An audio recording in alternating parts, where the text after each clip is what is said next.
5. 손자 오기열전. 군령을 따르지 않는 병사에게는 죽음뿐이다. 손자, 즉 손무는 제나라 사람인데 병법으로 오나라 왕 함려를 만나게 되었다. 함려가 말했다. 그대가 쓴 13편을 내가 모두 읽어보았소. 작게나마 시험삼아 군대를 한번 지휘해 보일 수 있겠소? 손자가 대답했다. 가능합니다. 함려가 말했다. 부녀자로도 시험해 볼 수 있소? 손자가 답했다. 가능합니다. 이 제의를 받아들인 함려는 궁중의 미녀 180명을 불러냈다. 손자는 그들을 두 부대로 나누어 왕이 총애하는 후궁 2명을 각 편의 대장으로 삼고는 모든 이에게 창을 들게 하고 명령하여 물었다. 여러분은 자신들의 가슴과 왼손, 오른손 등을 알고 있는가? 부녀자들이 말했다. 그것들을 알고 있습니다. 손자가 말했다.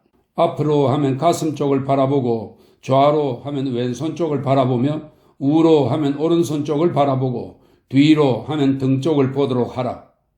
부녀자들은 말했다. 알겠습니다. 약속이 공포된 뒤 손자는 즉시 부월, 이 부월은 옛날 군법으로 사람을 죽일 때 썼던 도끼입니다. 즉시 부월을 마련해 놓고 여러 차례 명령을 내리고 자세히 설명하였다. 그런데 북을 쳐 오른쪽으로 행진하도록 했으나 부녀자들은 큰 소리로 웃기만 했다. 손자가 말했다. 약속이 분명하지 않고 명령에 숙달되지 않은 것은 장수의 죄이다. 그러고는 다시 여러 차례 명령을 되풀이하여 설명하고 북을 쳐 왼쪽으로 행진하도록 했지만 부녀자들은 다시 큰 소리로 웃기만 했다. 손자는 말했다. 약속이 분명하지 않고 명령에 숙달되지 않은 것은 장수의 죄이지만 약속이 이미 분명해졌는데도 법에 따르지 않는 것은 사졸들의 죄이다. 그러고는 좌우 대장의 목을 베려고 했다.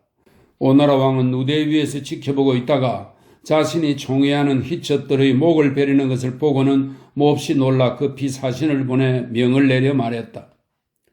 과인은 이미 장군이 용병에 뛰어나다는 것을 알았소. 과인은 이 두 희첩이 없으면 음식을 먹어도 단맛을 모르니 바라건대 목을 베지 말아 주시오. 손자가 말했다. 신은 이미 명을 받아 장수가 되었습니다. 장수가 군에 있을 때에는 군주의 명이라도 받들지 않는 경우가 있습니다. 손자는 결국 대장 2사람을 베어 모두에게 보여주었다. 그리고는 그들 다음으로 왕의 총애를 받는 후궁을 대장으로 삼고 다시 북을 쳤다. 부녀자들은 왼쪽으로 오른쪽으로 앞으로 뒤로 꿇어앉기 일어서기 등을 모두 자로 잰 듯 먹물을 긋듯 정확하게 하며 아무런 불평도 하지 않았다. 손자는 전령을 보내 오나라 왕에게 말했다. 군대는 이미 잘 갖추어졌으니 왕께서는 시험삼아 내려오셔서 보십시오. 왕께서 그들을 쓰고자 하신다면 물불을 가리지 않고 뛰어들 것입니다. 오나라 왕은 말했다. 장군은 그만 관사로 돌아가 쉬도록 하시오. 과인은 내려가 보고 싶지 않소. 손자가 말했다. 왕께서는 한갓 이론만 좋아하실 뿐 그것을 실제로 사용할 수 없습니다. 그러자 함려는 손자가 용병술에 능통한 것을 알고는 마침내 그를 장군으로 삼았다.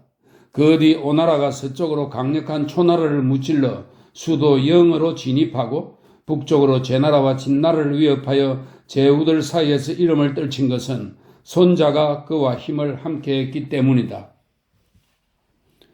급소를 치고 빈틈을 노려라. 손무가 죽고 나서 100여년쯤 뒤에 손빈이 등장했다. 손빈은 제나라의 아읍과 견읍 사이에서 태어났으며 손무의 후손이다. 손빈은 일찍이 방년과 함께 병법을 배웠다. 방년은 공부를 마치고 위나라를 섬겨 해왕의 장군이 되었으나 스스로 능력이 손빈에 미치지 못한다고 생각하여 몰래 사람을 보내 손빈을 불렀다. 손빈이 도착하자 방년은 그가 자기보다 뛰어난 것을 두려워하고 시기하여 죄를 뒤집어 씌워 손빈의 2 발을 자르고 얼굴에 글자를 새기고는 숨어 살게 하여 세상 사람들에게 나타나지 않도록 하고자 했다. 그 뒤 제나라 사자가 양나라로 갔을 때 손빈은 형벌을 받은 몸으로 몰래 나타나 제나라 사자를 설득했다. 제나라 사자는 손빈이 대단한 사람이라고 여겨서 몰래 수레에 태워 제나라로 돌아왔다. 제나라 장군 전기는 그의 재능을 알아보고 빈객으로 예우해 주었다. 전기는 제나라 공자들과 자주 마차 경주 내기를 하곤 했다. 손비는 말들이 달리는 능력은 대단한 차이가 없지만 말에는 상중하 세 등급이 있음을 알았다. 그리하여 손비는 전기에게 일러 말했다. 당신은 단지 내기를 크게 거십시오. 신은 당신이 이길 수 있도록 해드리겠습니다. 전기는 손빈을 믿고 제나라 왕과 여러 공자에게 천금 건 내기를 했다. 경기가 시작되어야 할 무렵에 손빈이 말했다. 지금 당신의 하급말과 상대편의 상급말을 겨루게 하고 당신의 상급말과 상대편의 중급말을 겨루게 하며 당신의 중급말과 상대편의 하급말을 겨루게 하십시오. 세 등급 말의 시합이 끝난 결과 전기는 첫 번째는 이기지 못하고 두 차례는 이겨 마침내 제나라 왕의 천금을 얻었다. 따라서 전기는 손빈을 위왕에게 추천했고 위왕은 그에게 병법을 묻고는 마침내 군사로 삼았다. 그 뒤 위나라가 조나라를 치자 조나라는 다급하여 제나라의 구원을 요청했다. 제나라 위왕이 손빈을 장군으로 삼으려고 하자 손빈은 사양하며 말했다. 형벌을 받은 사람은 장군이 될 수 없습니다. 그래서 위왕은 전기를 장군에 임명하고 손빈을 군사로 삼아 휘장을 친 수레 속에 머물게 하고는 그 속에 앉아 계책을 세우도록 하였다. 전기가 병사들을 이끌고 조나라로 가려 하자 손빈이 말했다. 어지럽게 엉킨 실을 풀려고 할 때는 주먹으로 쳐서는 안 되며 싸우는 사람을 말리려고 할 때도 그 사이에 끼어들어 손으로 밀치려 해서는 안 됩니다. 급소를 치고 빈틈을 쳐 형세를 불리하게 만들면 저절로 해결될 것입니다. 지금 위나라와 조나라가 서로 공격하고 있으니 날쌘 정예병사들은 틀림없이 모두 나라 밖에서 고갈되고 늙고 병약한 자들만 나라 안에 남아있을 것입니다. 당신께서는 병사를 이끌고 빨리 위나라의 수도 대량으로 쳐들어가 중요한 길목을 차지하고 막 빈 곳을 치시면 그들은 틀림없이 조나라 공격을 멈추고 자기 나라를 구할 것입니다. 이렇게 되면 우리가 한번 움직여 조나라의 포위망을 풀어주고 위나라를 황폐하게 할 수 있습니다. 전기가 손빈의 계책을 따르니 위나라는 과연 조나라의 수도 한단에서 물러나자 제나라 군대는 계능에서 위나라 군대를 크게 무찔렀다. 그로부터 13년 뒤에 위나라와 조나라가 함께 한나라를 공격하자 한나라는 제나라의 위급함을 알렸다. 제나라에서는 전기를 장군으로 삼아 내보내자 전기는 곧장 대량으로 달려갔다. 위나라 장군 박년은 이 소식을 듣고는 한나라 공격을 그만두고 돌아갔으나 제나라 군사는 박년보다 한 발 앞서 위나라 국경을 넘어 서쪽으로 들어가 있었다. 손빈은 전기에게 일러 말했다. 저 삼진, 즉 한위조입니다. 저 삼진의 위나라 병사들은 원래 사납고 용감하며 제나라를 가볍게 여기고 제나라 군사들을 급정이라고 부르고 있습니다. 싸움을 잘하는 사람은 그 형세를 잘 이용하여 유리하게 이끌어 나갑니다. 병법에 승리를 쫓아 100리 밖까지 급히 달려가는 군대는 상장군을 잃게 되고 50리 밖까지 급히 달려가 승리를 쫓는 군대는 절반만 목적지에 이른다라고 하였습니다. 우리 제나라 군대가 위나라 땅에 들었으면 첫날에는 아궁이 10만 개를 만들게 하고 다음 날에는 아궁이 5만 개를 만들게 하며 또 그 다음 날에는 아궁이 3만 개를 만들게 하십시오. 박년은 행군한 지 사흘째가 되자 몹시 기뻐하며 말했다. 나는 일찍이 제나라 군사가 급정이인 줄 알고 있었지만 우리 땅에 들어온 지 사흘 만에 달아난 병사가 절반을 넘는구나. 그러고는 그의 보병들은 따로 남겨둔 채 날쌘 정예부대만을 이끌고 이틀길을 하루 만에 달려 급히 뒤쫓았다. 손빈이 박년의 추격 속도를 헤아려 보니 날이 저물 무렵이면 위나라의 마릉에 이를 것 같았다. 마릉은 길이 좁은 데다가 길 양쪽으로 험한 산이 많아 병사들을 매복시키기에 좋았다. 손빈은 길 옆에 있던 큰 나무의 껍질을 벗겨내고 흰 부분에 이렇게 써놓았다. 박년은 이 나무 아래에서 죽게 될 것이다. 그러고는 제나라 군사 중에서 활을 잘 쏘는 사람들을 골라 쇠뇌 1만 개를 준비시켜 길 양쪽에 매복시키고 기약하여 말했다. 저물 무렵에 불이 들려지면 일제히 쏘도록 하라. 방년은 정말 밤이 되어서 껍질을 벗겨놓은 나무 밑에 이르러 흰 부분에 씌어있는 글씨를 발견하고는 불을 밝혀 비추어 보았다. 방년이 그 글을 미처 다 읽기도 전에 제나라 군사들은 한꺼번에 1만 개의 쇠뇌를 일제히 쏘았다. 위나라 군사들은 우왕좌왕하며 뿔뿔이 흩어졌다. 방년은 자신의 지혜가 다하고 싸움에서 진 것을 알고는 스스로 목을 찔러 죽으며 말했다. 결국 어린애 같은 놈의 이름을 천하에 떨치게 만들었구나. 제나라 군대는 승리의 기세를 틈타 위나라 군대를 모두 쳐부수고 위나라 태자 신을 포로로 잡아 돌아왔다. 손비는 이 일로 해서 천하에 떨쳐졌으며 세상에 그의 병법이 전해지게 되었다. 아내를 죽여 장수가 되다. 오기는 위나라 사람으로 병사 다루는 일을 좋아했다. 그는 일찍이 정자에게 배우고 노나라 군주를 섬겼다. 제나라 사람들이 노나라를 공격하자 노나라에서는 오기를 장군으로 임명하려 했으나 오기는 제나라 여자를 아내로 삼았으므로 노나라 사람들이 그를 의심했다. 오기는 그리하여 이름을 얻기 위해 자기 아내를 죽여 제나라 편이 아님을 분명히 했다. 노나라는 마침내 그를 장군으로 임명했다. 오기는 병사들을 이끌고 제나라를 공격하여 크게 무찔렀다. 노나라 사람 중에 누군가가 오기에 대해 악담했다. 오기는 사람됨이 시기심이 많고 잔인하다. 그가 젊을 때 집 안에는 천금이나 쌓여 있었음에도 벼슬을 구하러 유세하다가 이루지도 못하고 파산하였다. 마을 사람들이 이를 비웃자 오기는 자기를 비방한 30여 명을 죽이고는 동쪽으로 위나라 성문을 빠져나왔다. 오기는 어머니와 헤어지면서 자기 팔을 깨물며 맹세하기를 저는 공경이나 재상이 되기 전에는 다시 위나라로 돌아오지 않을 것입니다 라고 했다. 드디어 오기는 정자를 섬겼다. 그로부터 얼마 뒤에 그 어머니가 죽었지만 오기는 끝내 돌아가지 않았다. 정자는 오기가 야박하다고 하면서 그와 관계를 끊었다. 이에 오기는 노나라로 가서 병법을 배워 노나라 군주를 섬기게 되었다. 그런데 노나라 군주가 의심하자 오기는 아내를 죽이면서까지 장군이 되려 하였다. 대체로 노나라는 작은 나라인데 큰 나라와 싸워 이겼다는 이름을 얻게 되면 제후들은 노나라를 도모하려고 할 것이다. 게다가 노나라와 위나라는 형제나라인데 우리 군주가 오기를 종용한다면 이것은 위나라를 팽개치는 일이다. 이러한 소문을 들은 노나라 군주는 오기를 의심하여 내쳤다. 오기는 이에 위나라 문후가 현명하다는 말을 듣고 그를 섬기려고 하였다. 문후는 이극에게 물었다. 오기는 어떠한 사람이요? 이극이 말했다.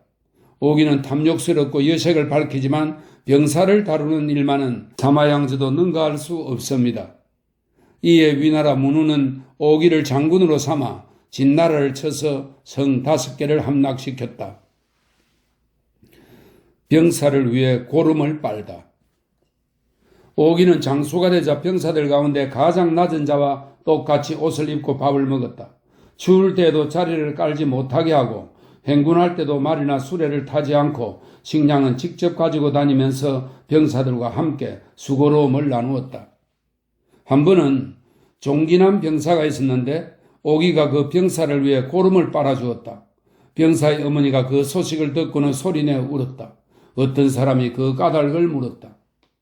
당신 아들은 졸병인데도 장군께서 직접 고름을 빨아주셨는데 어찌하여 슬퍼 소리내어 우시오? 병사의 어머니가 대답했다. 그렇지 않습니다. 예전에 오공께서 우리의 아버지의 종기를 빨아준 적이 있는데 그 사람은 자기 몸을 돌보지 않고 용감히 싸우다가 적진에서 죽고 말았습니다. 오공이 지금 또 제 자식의 종기를 빨아주었으니 소첩은 그 아이가 어느 때 어디서 죽게 될지 모릅니다. 이 때문에 소리내어 우는 것입니다. 문후는 오기가 병사를 다루는 일에 뛰어날 뿐만 아니라 청렴하고 공평하여 병사들의 마음을 얻고 있다고 생각하고는 곧 서하태수로 삼아 진나라와 한나라에 대항하도록 하였다. 위나라 문후가 죽고 나서 오기는 그의 아들 무후를 섬겼다. 한 번은 무후가 배를 타고 서하를 따라 내려가다가 중간 지점에 이르러서 오기를 돌아보며 이런 말을 했다. 아름답구나 산천의 경고하며 이는 위나라의 보배로구나. 오기가 대답했다. 나라의 보배는 임금의 득행에 있지 지형의 험준함에 있지 않습니다. 예전에 삼묘시의 나라는 왼쪽에 동정호가 있고 오른쪽에 백녀가 있었지만 득행과 의리를 닦지 않아서 하나라의 우임금에게 멸망했습니다. 하나라의 구랑이 살던 곳은 왼쪽은 하수와 제수이고 오른쪽은 태산과 화산이며 이궐은 용문산을 말합니다. 이궐이 그 남쪽에 있고 양장이 그 북쪽에 있지만 어진 정치를 베풀지 않아 은나라의 탕임금에게 내쫓겼습니다. 또 은나라 주왕의 나라는 왼쪽에 맹문산이 있고 오른쪽이 태양산이며 상산이 그 북쪽에 있고 대하 즉 황하가 그 남쪽으로 지나지만 덕망 있는 정치를 하지 않아 무왕이 그를 죽였습니다. 이렇게 보면 나라를 다스리는데 중요한 것은 임금의 덕행에 있지 지형의 험준함에 있지 않습니다. 만일 임금께서 덕을 닦지 않으시면 배 안에 있는 사람은 모두 적국의 사람이 될 것입니다. 무후가 말했다. 알겠소. 남보다 윗자리에 있는 이유. 오기는 서하 태수가 되자 그 명성이 훨씬 높아졌다. 그런데 위나라에서는 재상직책을 마련하고 전문을 그 자리에 임명했다. 오기는 기분이 언짢아져 전문에게 말했다. 당신과 공로를 비교해보고 싶은데 어떻소? 전문이 말했다. 좋습니다. 오기가 말했다. 삼군의 장군이 되어 병사들에게 기꺼이 목숨을 바쳐 싸우게 하고 적국이 감히 우리를 도모하지 못하게 한 점에서 나를 당신과 비교하면 누가 더 낫습니까? 전문이 말했다. 당신만 못합니다. 오기가 말했다. 모든 관리를 다스리고 온 백성을 친밀하게 하고 나라의 창고를 가득 채운 점에서는 나와 당신 중 누가 더 뛰어납니까? 전문이 말했다. 당신만 못합니다. 오기가 말했다. 서하를 지켜 진나라 군사들이 감히 동쪽으로 쳐들어오지 못하게 하고 한나라와 조나라를 복종시킨 점에서는 나와 당신 중에서 누가 낫습니까? 전문은 말했다. 당신만 못합니다. 오기가 말했다. 이 세 가지 점에서 당신은 모두 나보다 못한데 나보다 윗자리에 있는 것은 무슨 까닭입니까? 전문이 말했다. 주군의 나이가 어려 나라가 안정되지 못하고 대신들은 말을 들으려 하지 않으며 백성들은 믿지 못하고 있으니 바야흐로 이런 때에 재상자리를 당신에게 맡기겠습니까? 아니면 내게 맡기겠습니까? 오기는 한참 동안 조용히 있다가 말했다. 당신에게 맡기겠습니다. 전문이 말했다. 이것이 바로 내가 당신보다 윗자리에 있는 까닭입니다. 오기는 그제야 자기가 전문만 못하다는 것을 알게 되었다. 전문이 죽자 공숙이 재상이 되었다. 공숙은 위나라 공주를 아내로 얻어서 오기를 해치려 했는데 공숙의 하인이 말했다. 오기를 쉽게 제거할 수 있습니다. 공숙이 말했다. 어떻게 하면 되느냐? 그 하인이 말했다. 오기는 사람됨이 지조가 있고 청렴하며 이름 나는 것을 좋아합니다. 나으리께서 먼저 묻게 오기는 현명한 사람입니다. 그런데 군주의 나라는 작은 데다 강한 진나라와 국경을 맞대고 있습니다. 신이 생각하기에 오기가 머물 마음이 없을까 염려됩니다. 라고 말씀드리십시오. 무우께서 곧장 어찌하면 좋겠소? 라고 물으시면 나으리께서는 무우께 공주를 아내로 주겠다고 하면서 시험해 보십시오. 오기가 머무를 마음이 있으면 분명히 받아들일 것이고 머무를 마음이 없으면 반드시 사양할 것입니다. 이런 방법으로 헤아려 보십시오. 라고 말씀드리십시오. 그리고 나으리께서는 오기를 초대하여 함께 댁으로 가신 뒤에 공주의 화를 돋우어 나으리를 천대하는 모습을 보이십시오. 오기는 공주가 나라를 하찮게 여기는 것을 보면 반드시 군왕의 제안을 사양할 것입니다. 그래야 오기는 공주가 위나라 재상을 천대하는 모습을 보고 과연 위나라 무후에게 사양하겠다는 뜻을 밝혔다. 이 일로 무후는 오기를 의심하고 믿지 않게 되었다. 오기는 죄를 입게 될까 두려워 마침내 위나라를 떠나 곧장 초나라로 갔다. 주군의 시체 위에 엎드리다.